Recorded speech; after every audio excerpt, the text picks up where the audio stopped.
राजा दचकला. त्याने मागं बघितलं तर संत सेनानी. वारंवार तो वाटीमध्ये बघू लागला. प्रत्येक वेळेस त्याला त्या वाटीमध्ये पांडुरंगाचं दर्शन होऊ लागलं. संत सेनानी महाराजांकडे छोटा आरसा होता, त्यांनी समोर आणला आणि राजाला दाखवला आपला चेहरा. राजा फार कावरा बावरा होत संत सेनानी महाराजांकडे बघत होता. राजा बोलू लागला, आता सेना माझ्या अंगाची मालिश करून दे. राजा असा झोपलेला होता आणि संत सेनानी महाराजांनी त्यांचा पहिला हात धरला. त्या हाताला कोड होतं. पांडुरंगाचा स्पर्श झाला आणि अंगावरचं कोड नाहीसं झालं. ज्या अंगाची दाही दाही होत होती, आग मारत होती, त्या आग पूर्णपणे शांत झाली. राजा असा शांत विचार करू लागला आणि संत सेनानीकडे बघू लागला. आणि पांडुरंग आणि बघितल्यावर राजाने पाहिलं आपलं अंग चमकतंय, अंगावरचं कोड गेलेलं आहे. असा काय चमत्कार केला या सेनानी. म्हणून राजाला असं वाटू लागलं की आपण इथे पाय पडावे की काय करावं त्याला सुचतच नव्हतं त्यावेळेस. पण आपण राजा आहोत हा अहंकार मनामध्ये होता. संत सेनानी महाराज समोर आले आणि राजा म्हणाले, आज तुझ्या खूप खुश आहे, मी तुला बक्षीस देणार आहे. त्यावेळेस तो पांडुरंग म्हणू लागला, मला कसलं बक्षीस, मला काहीच नको, तुमची सेवा केली. अरे नाही, माझ्या अंगावरची आग कमी झाली, माझ्या अंगावरचं कोड गेलं आणि तुझ्या हातामध्ये अशी कोणती जादू आहे. काही महाराज मी आहे तसाच आहे. त्यावेळेस राजाने पूर्ण हातभर सोन्याच्या मुद्रा घेतल्या आणि संत सेनानी महाराजांना देऊ लागले. त्यावेळेस ते घेत नव्हते, तो बळजबरी त्यांच्या उपरण्यामध्ये बांधून दिल्या. पांडुरंग तिथून गेला. संत सेनानी महाराजच्या घरी गेल्यावर आपलं उपरण टाकून दिलं, तिथून अदृश्य झाले. संत सेनानी महाराज वारकऱ्यांची सेवा करत आले. आपल्या घरी आल्यावर सुंदराबाई सांगू लागले की राजाचे शिपाई आले होते, त्यांनी तुम्हाला बोलवलं होतं, मी सांगितलं ते वारकऱ्याच्या सेवेला गेले. संत सेनानी महाराज बोलू लागले, अगं काय केलं, तो राजा आधीच विचित्र आहे. त्यांनी परत गेले, अंगावर उपरणे घेतले आणि परत सुटले. राज दरबारात आले. राजा बसलेला होता आणि संत सेनानी महाराज हात जोडताय, महाराज क्षमा करा, क्षमा करा. अरे कसली क्षमा महाराज, मी येऊ शकलो नाही, मला निरोप नाही मिळाला, महाराज मला क्षमा करा, क्षमा करा. संत सेनानी महाराज समोर गेले. राजा सांगू लागला, अरे कसली क्षमा, अहो मी येऊ शकलो नाही, मी लगेच तुमची हजामत करतो. अरे तू करून गेला. नाही महाराज, मी आलोच नाही. अरे हे बघ, माझ्या हजामत केली, माझ्या अंगावरचं कोड तुझ्या हाताने नाहीसं झालं. माझ्या शरीराची दाई दाई आग उडत होती, ती आग कमी झाली. नाही महाराज, मी आलोच नाही.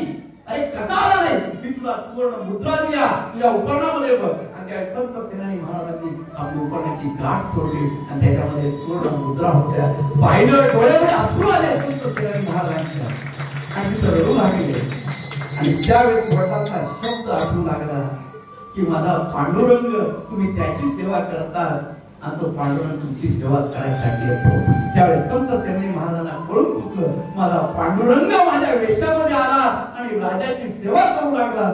विठ्ठला रे विठ्ठला, माझ्या पांडुरंग विठ्ठला, विठ्ठला रे विठ्ठला, माझ्या पांडुरंग विठ्ठला, विठ्ठला रे विठ्ठला, माझ्या पांडुरंग विठ्ठला, विठ्ठला रे विठ्ठला, माझ्या पांडुरंग विठ्ठला, माझ्या विठ्ठला रे विठ्ठला, पांडुरंग विठ्ठला, माझ्या विठ्ठला रे विठ्ठला, माझ्या पांडुरंग विठ्ठला, निवृत्ती राजाचा पांडुरंग विठ्ठला, निवृत्ती राजाचा पांडुरंग विठ्ठला, ज्ञानाबाईचा पांडुरंग विठ्ठला, ज्ञानदेवाचा पांडुरंग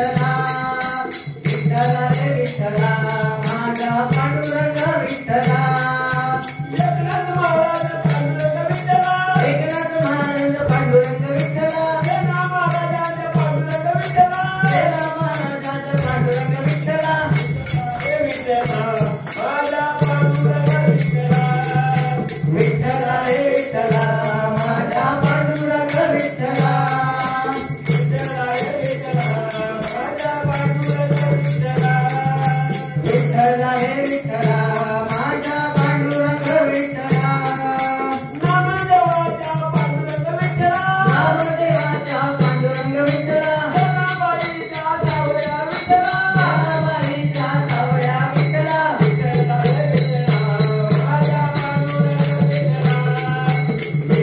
रे विठ्ठला माझ्या पांडुरंग विठ्ठला विठ्ठला रे विठ्ठला माझ्या पांडुरंग विठ्ठला संत सेनानी महाराज त्या ठिकाणी रडू लागले होते की माझ्यासाठी माझ्या पांडुरंगाला याची अवलंबन करावी लागली, याचं दुःख त्यांना होत होतं. आणि रडत असताना त्यांनी राजाला सांगितलं, आजपासून मी तुझ्या नोकरीचा राजीनामा देत आहे. माझ्या वडिलांनी सांगितलेले शब्द मला आठवत आहे, मला पंढरपूरला गेलं पाहिजे. संत सेनानी महाराज काही दिवसामध्ये पंढरपूरला आले होते. पंढरपूरला आल्यावर पांडुरंगाचं दर्शन घेतलं आणि दर्शन घेऊन बाहेर पडताय आणि संत नामदेव महाराज येत आहे.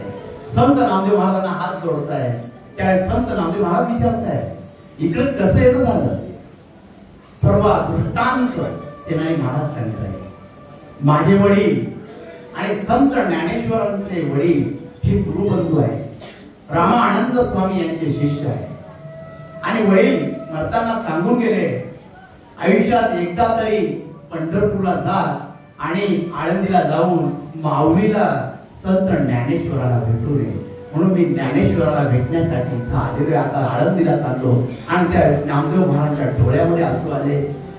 फार उशीर केला. 1 महिन्यापूर्वी माऊलीनी संजीवनी समाधी घेतली. समाधी घेतली आळंद, समाधी घेतली आळंद, समाधी घेतली आळंद, समाधी घेतली आळंद, समाधी घेतली आळंद, समाधी घेतली आळंद, समाधी घेतली आळंद, समाधी घेतली आळंद, समाधी घेतली आळंद, समाधी घेतली आळंद, समाधी घेतली आळंद, समाधी घेतली आळंद. आणि हे सांगत असताना संत नामदेव महाराज रडू लागले आणि सेनानी महाराजांनी त्यांची गळा भेट करू लागले आणि मुखामध्ये विठ्ठल विठ्ठल विठ्ठल नाव त्यांच्या मुखामध्ये येऊ लागले. माऊली डोळा देवा माऊली माऊली झाला शिवगंगला गोवळी आनंदी आनंद झाला.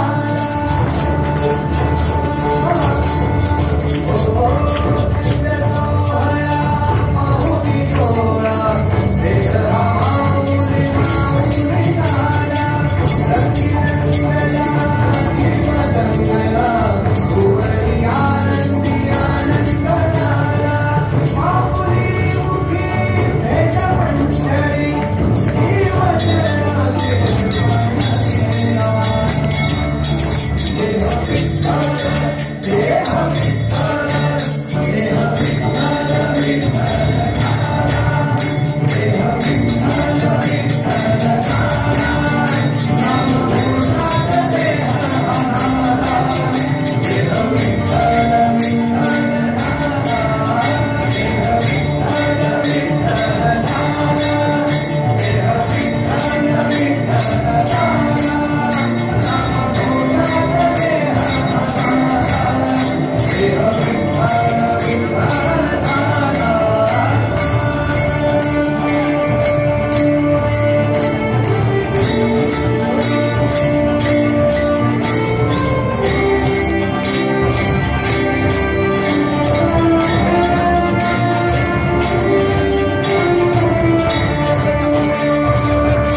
संत सेनानी महाराज नामदेव महाराजांना भेटले.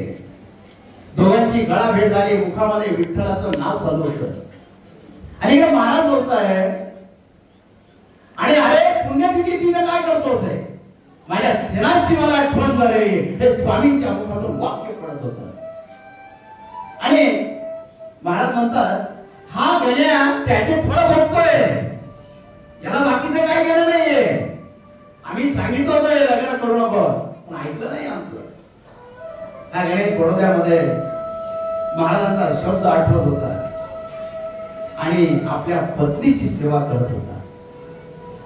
त्याने कमीत कमी 5 ते 10 वर्ष पत्नीची सेवा केली.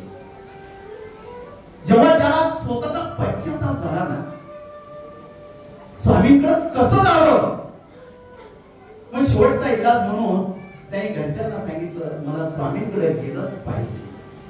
तेव्हा तो पत्नीला घेऊन अक्कलकोटला आलेला होता. महाराज बसलेले होते. त्या पत्नीला उचलून आणलं, चालता येत नव्हतं.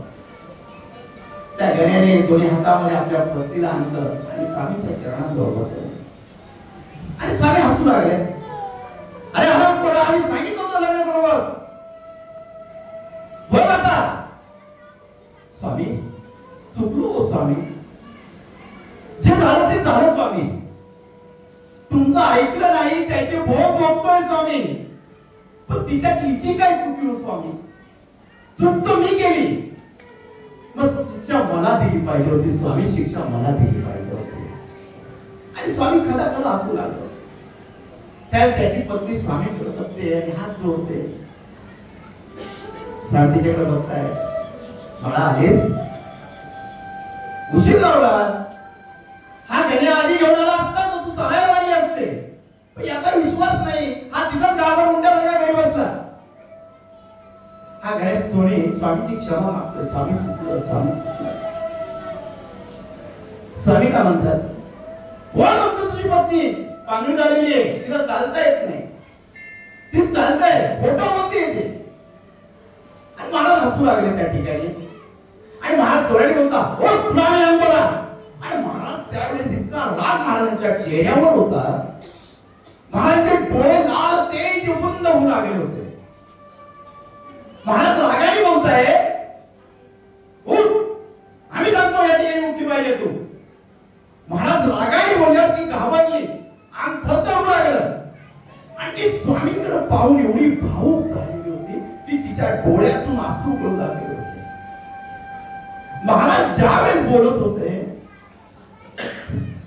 ती इतकी घाबरली, ती स्वतःच्या भानामध्ये राहिली नाही आणि हात जोडून हळूहळू उठू लागली आणि स्वामींजवळ चालत जाते आणि ब्रह्मांड नायक आपला हात जोडते. हे सर्व दृश्य सगळे स्वामी भक्त बघताय आणि सर्वांच्या मुखामध्ये एकच नाव निघतंय, श्री स्वामी समर्थ. जय जय स्वामी समर्थ, सद्गुरु स्वामी समर्थ. जय जय स्वामी समर्थ. महाराज श्री स्वामी समर्थ. जय जय स्वामी समर्थ. सद्गुरु स्वामी समर्थ. जय जय स्वामी. सर्वांच्या मुखामध्ये स्वामींचं नाव होतं. प्रत्येक जण स्वामींचं नाव घेत होता. हा चमत्कार सर्व अक्कलकोटचे स्वामी भक्त बघत होते आणि हा सोनी स्वामींकडे बघत होता. केलेला चमत्कार स्वामींनी माझ्यासाठी केलेला आहे, माझ्या पत्नीला चांगलं केलंय. हा आनंद त्याला झालेला होता. कसे उपकार करू मी स्वामींचे, काय करू स्वामींसाठी हे त्याला कळतच नव्हतं. फक्त डोळ्यातून आंसू झाला होता, त्या तोंडातून शब्द फुटत नव्हते. फक्त स्वामींचं नाव मुखामध्ये येत होतं, स्वामी स्वामी स्वामी. काय करू स्वामी, माझ्यावर एवढे उपकार केला स्वामी तुम्ही. आणि जी त्याची पत्नी उभी राहिलेली होती, तिला चालता येत नव्हतं. 8 दिवसाचा संसार होता. नवऱ्याने 5 ते 10 वर्ष सेवा केली. आज स्वामींच्या आशीर्वादाने मी चालते आणि स्वामींकडे पाऊल टाकत टाकत स्वामींच्या चरणांजवळ गेली. डोळ्यामध्ये अश्रू भरून आले, अश्रू गळताय, स्वामींच्या चरणांवर पडताय. महाराज लेखीवर कृपा केली स्वामी, आधी तरी आले असते स्वामी. स्वामी म्हणता बाळा, योग्य वेळ असते आमच्या भक्ताला आम्ही बोलत असतो. कोणताही भक्त आमच्यापर्यंत पोहोचत नाही. आमची इच्छा होईल तेव्हाच आम्ही त्याला आमच्या जवळ बोलत असतो. एखाद्या भक्ताला जर त्रास झाला तर त्याने असं समजू नये मला त्रास होतोय. आम्ही त्याला त्रास याच्यासाठी देतो की त्याच्या मुखामध्ये आमचं नाव असावं आणि त्या नावाने आमच्या जवळ त्याची ओढ निर्माण व्हावी आणि त्या ओढीने आम्ही त्याला भेटत असतो. बाळा, अगं जे तुझ्या कर्मामध्ये होतं ते कर्म आता तुझे भेटलेले म्हणून आम्ही तुझ्या प्रसन्न झालो. हा गण्या आमचाच आहे, आमचा भक्त आहे, त्याच्यावर आम्हाला कृपा केलीच पाहिजे. म्हणून त्याच्या मनामध्ये जो भाव निर्माण केला मी की तू माझ्या जवळ आहे म्हणून त्याला चल विचार सुरू झाली मनामध्ये. गेलंच पाहिजे मला स्वामींना भेटलंच पाहिजे आणि त्या ओढी हा गण्या माझ्यापर्यंत पोहोचला. आणि निमित्त आहे. आम्ही तुझ्या प्रसन्न झालो, काळजी करू नकोस. आम्ही कदाही तुझ्या सोबत आहोत. तू जिथं माझं नाव घ्यायची तिथं मी तुझ्या सोबत आहे. दोघं नवरा बायको स्वामीच्या चरणावर रडत आहे. आपलं मस्तक स्वामीच्या चरणावर ठेवत आहे आणि स्वामी दोघांच्या डोक्याला ठेवत आहे आणि एकच आशीर्वाद देत आहे, भिवू नकोस मी तुझा